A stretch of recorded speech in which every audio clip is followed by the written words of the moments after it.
ànim, ànim, defensem els nostres drets. Oh, ànim. Us volia parlar d'aquell llibre que diu i repeteix aquesta frase. És molt senzill, quedeu-vos tots a casa. Aquesta frase és una consigna anònima i senzilla proposada a la gent d'una vila per s'alliberar. Un llibre sobre el confinament, me direu. Mireu, aquest llibre és aquest. És ben gastat, no és d'avui.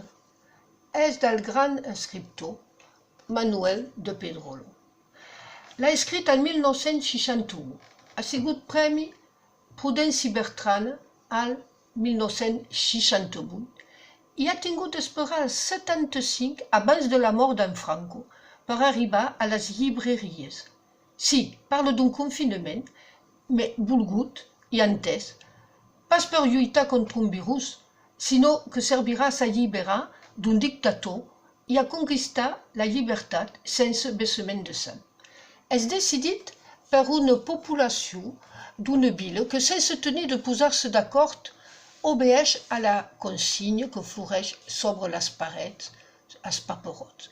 És molt senzill, quedeu-vos tots a casa. L'història comença amb un nen que va a l'escola per un carrer curiosament buit, però l'escola està tancada. La majoria de botiques de les empreses estan tancades, quasi no hi ha trànsit, només es veuen cotxes de policia. Així, per acabar amb 15 anys d'un govern de caràcter dictatorial, durant 3 dies, personatges de tota mena s'enfronten en aquesta perspectiva amb una estranya solidaritat.